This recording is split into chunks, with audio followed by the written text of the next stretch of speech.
ರೈತರ ವಿವಿಧ ಬೇಡಿಕೆಗಳನ್ನು ಈಡೇರಿಸುವಂತೆ ಆಗ್ರಹಿಸಿ ಕರ್ನಾಟಕ ರಾಜ್ಯ ರೈತ ಸಂಘ ಮತ್ತು ಹಸಿರು ಸೇನೆ ನೇತೃತ್ವದಲ್ಲಿ ಶಿರಸಿ ಹಾವೇರಿ ರಾಷ್ಟ್ರೀಯ ಹೆದ್ದಾರಿ ದಾಸನಕೊಪ್ಪ ವೃತ್ತದಲ್ಲಿ ರೈತರು ಮಾನವ ಸರಪಳಿ ನಿರ್ಮಿಸಿ ಬುಧವಾರ ರಸ್ತೆ ತಡೆದು ಅಧಿಕಾರಿಗಳ ವಿರುದ್ಧ ಘೋಷಣೆ ಕೂಗಿದರು. ರೈತರ ಪ್ರಮುಖ ಬೇಡಿಕೆಗಳಾದ ರೈತರ ಪಂಪ್ಸೆಟ್ಗಳಿಗೆ ಸಮರ್ಪಕವಾದ 3 ಫೇಸ್ ವಿದ್ಯುತ್ ಪೂರೈಸುವುದು, ಬೆಳೆ ವಿಮೆ ಪರಿಹಾರದ ಮೊತ್ತವನ್ನು ತಡೆ ಮಾಡದೆ ಸಂಪೂರ್ಣವಾಗಿ ರೈತರ ಖಾತೆಗೆ ಜಮಾ ಮಾಡಬೇಕು, ಶಿರಸಿ ಹಾವೇರಿ ರಾಷ್ಟ್ರೀಯ ಹೆದ್ದಾರಿ ರಸ್ತೆ ಕಾಮಗಾರಿಯನ್ನು ತ್ವರಿತವಾಗಿ ಮುಗಿಸಬೇಕು, ಅರಣ್ಯ ಹಕ್ಕು ಅರ್ಜಿಗಳ ಮರುಪರಿಶೀಲನೆ ಕೊನೆಯ ದಿನಾಂಕ ಕನಿಷ್ಠ 6 ತಿಂಗಳು ಮುಂದೂಡಬೇಕು ಮತ್ತು ಸರ್ಕಾರದ ಆದೇಶದ ಪ್ರಕಾರ ಗೋವಿನ ಜೋಳದ ಖರೀದಿ ಕೇಂದ್ರವನ್ನು ದಾಸನಕೊಪ್ಪದಲ್ಲಿ ತೆರೆಯಬೇಕು, ಅತಿವೃಷ್ಟಿಯ ಪರಿಹಾರವನ್ನು ರೈತರ ಖಾತೆಗೆ ಜಮಾ ಮಾಡಬೇಕು, ದಾಸನಕೊಪ್ಪದಲ್ಲಿ ಸರ್ಕಾರಿ ಪದವಿ ಪೂರ್ವ ಕಾಲೇಜು ಸ್ಥಾಪಿಸಬೇಕು ಹಾಗೂ ರೈತರ ಸಾಲ ಸಂಪೂರ್ಣ ಮನ್ನಾ ಮಾಡಿ ಹೊಸ ಸಾಲ ನೀಡಬೇಕು ಎಂದು ಆಗ್ರಹಿಸಿ ಶಿರಸಿ ವಿಭಾಗದ ಸಹಾಯಕ ಆಯುಕ್ತರಾದ ಚಂದ್ರಶೇಖರ್ ಆರ್ಜಿ ಅವರ ಮುಖಾಂತರ ಮುಖ್ಯಮಂತ್ರಿಗಳಿಗೆ ಮನವಿ ಸಲ್ಲಿಸಿದರು. ಮನವಿ ಸ್ವೀಕರಿಸಿ ಮಾತನಾಡಿದ ಎಸಿ ಚಂದ್ರಶೇಖರ್ ಆರ್ಜಿ ಅವರು ಇನ್ನೊಂದು ವಾರದೊಳಗಾಗಿ ಸಂಬಂಧಿಸಿದ ಎಲ್ಲ ಅಧಿಕಾರಿಗಳ ಸಭೆ ಕರೆದು ಅವರ ಜೊತೆಗೆ ಸಂಪೂರ್ಣವಾಗಿ ಚರ್ಚಿಸಿ ರೈತರ ಬೇಡಿಕೆಗಳನ್ನು ಈಡೇರಿಸಲು ನಿರ್ಣಯ ಕೈಗೊಳ್ಳಲಾಗುವುದು ಎಂದು ಸ್ಥಳದಲ್ಲಿ ರೈತರಿಗೆ ಭರವಸೆ ನೀಡಿದರು. ಸಮಸ್ಯೆ ಇದೆ, ಈ ವರ್ಷ ನಾವು ಈ ತರ ಮಾಡ್ತೀವಿ, ಮುಂದಿನ ವರ್ಷ ನಿಮಗೆ 100% ಶಿರಸಿಯಿಂದ ಒಂದು ಲೈನ್ ತಂದು ನಿಮಗೆ ಉತ್ತಮ ನಿರಂತರ ವಿದ್ಯುತ್ ಕೊಡ್ತೀವಿ ಅಂತ ಹೇಳಿದ್ರಿ. ನೀವು ಒಳ್ಳೆ ಕೆಲಸಗಾರ ಇದ್ದೀರಿ, ನಮ್ಗೆ ಅದ್ರ ಬಗ್ಗೆ ನಿಮ್ ಕಂಪ್ಲೇಂಟ್ ಇಲ್ಲ. ನಿಮ್ಮ ಇಲಾಖೆಯಿಂದ ನಮಗೆ ಇವತ್ತು ಆಗ್ತಾ ಇರೋ ಕಿರಿಕಿರಿ, ಮೋಟರ್ ಸುಟ್ಟು ಹೋಗುದು, ಒಂದು ಮೋಟರ್ ಸುಟ್ಟು ಹೋಯ್ತು ಅಂತ ಆದ್ರೆ ಸುತ್ತಲಿಕ್ಕೆ ಕನಿಷ್ಠ ಒಂದು 5-6 ಸಾವಿರ ಖರ್ಚು ಮಾಡ್ಬೇಕು. ಒಂದು ಸರ್ ನಿಮ್ದೇನು 5 ನಿಮಿಷಕ್ಕೆ ಒಂದು ಬುಕ್ಕು ಹೋಗ್ತಾವಲ್ರಿ, ಇಲ್ಲೇ ಮೋಟರ್ ಸುಟ್ಟು ಮತ್ತೆ ಎತ್ತಲಿಕ್ಕೆ ಇಳಿಸಲಿಕ್ಕೆ ಸಮಯ ಹೋಗ್ತದೆ.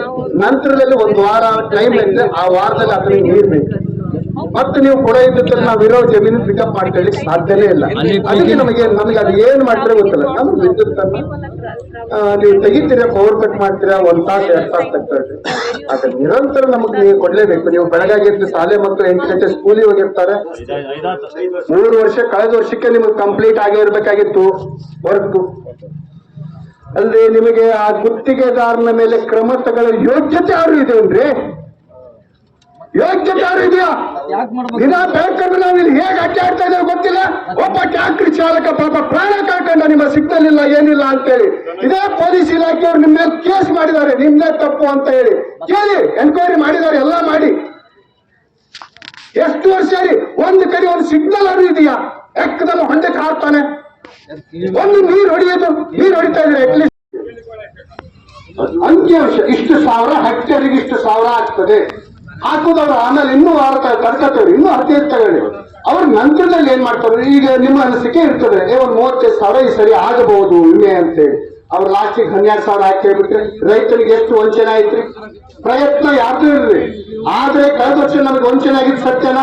ಅಕ್ಕಪಕ್ಕ ಎಲ್ಲಾ ಜಿಲ್ಲೆಗಳಿಗೆ ಹೋಲಿಕೆ ಮಾಡಿದ್ರೆ ಉತ್ತರಾಖಂಡ ಜಿಲ್ಲೆಗೆ ವಂಚನೆ ಆಯ್ತು. ಈ ಸಣ್ಣ ವಂಚನೆಗೆ ಒಳಗಾಗುತ್ತಾ ಉತ್ತರಾಖಂಡ ಜಿಲ್ಲೆಯ ಜನರು ಅಷ್ಟು ಮುಗ್ಧರಲ್ಲ. ನಾವು ವಂಚನೆ ಆಗ್ಲಿಕ್ಕೆ ರೆಡಿಯಿಲ್ಲ. ಅದಕ್ಕೆ ನಮಗೆ ಘೋಷಣೆ ಮಾಡಿದ್ರು ಅವರು, ಇಷ್ಟಾಗಿದೆ. ಈಗ 13 ಪಂಚಾಯತ್ ಇದ್ದೀವಿ, 13 ಪಂಚಾಯತ್ಗೆ 1 ಹೆಕ್ಟೇರ್ಗೆ ಇಷ್ಟೇ ದುಡ್ಡು ಆಗ್ತದೆ ಅಂತ ನಮಗೆ ತಿಳಿಸ್ಬಿಡ್ಲಿ. ಅವ್ರು ಜಮಾ ಮಾಡ್ಲಿಕ್ಕೆ ಇನ್ನೂ 15 ದಿವಸ ತಗೊಳ್ಳಿ.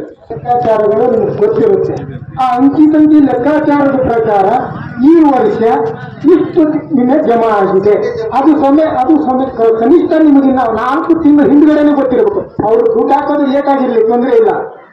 ಅದು ಲೇಟಾಗಿ ಹಾಕಿದಷ್ಟು ನಮಗೂ ಅನುಕೂಲನೇ. ಯಾಕಂದ್ರೆ ಅವ್ರು 1% ಇಂಟ್ರೆಸ್ಟ್, ಇಷ್ಟು ನಂತರ 1% ಇಂಟ್ರೆಸ್ಟ್ ಹಾಕ್ಕೊಡ್ಬೇಕು ಅನ್ನೋದು ವಿಮಾ ಕಂಪನಿ ನಿರ್ದೇಶನ ಇದೆ.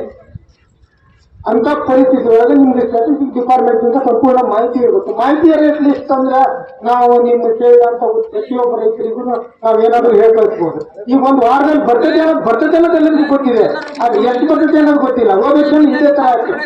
ನಾವು ಹೋರಾಟ ಮಾಡಿ, ಶಕ್ತಿ ಮಾಡಿ, ಕಸರತ್ತು ಮಾಡಿ, ವಿದ್ಯಾರ್ಥಿ ಹೋರಾಟ ಮಾಡಿದ್ವಿ. ಈ ಸಂದರ್ಭದಲ್ಲಿ ರಾಜ್ಯ ರೈತ ಸಂಘ ಮತ್ತು ಹಸಿರು ಸೇನೆ ಕಾರ್ಯದರ್ಶಿ Raghavendra M Naik, Satish G Naik, Pramod S Jakkannanavar, Nagaraj P Dange, Naveen Shashikumar Naik, Deepak M Shet, Zakir Hussain, ನೂರಾರು ಜನರು ರೈತರು ಮತ್ತು ಹೆಸ್ಕಾಂ ಅರಣ್ಯ ಇಲಾಖೆ, ತೋಟಗಾರಿಕೆ ಇಲಾಖೆ, ಕೃಷಿ ಇಲಾಖೆ ಅಧಿಕಾರಿಗಳು ಹಾಗೂ ಪೊಲೀಸ್ ಇಲಾಖೆಯ ಅಧಿಕಾರಿಗಳು ಮತ್ತು ಸಿಬ್ಬಂದಿಗಳು ಮತ್ತು NHI ಅಧಿಕಾರಿಗಳು ಇದ್ದರು. Canara plus news, Sirsi.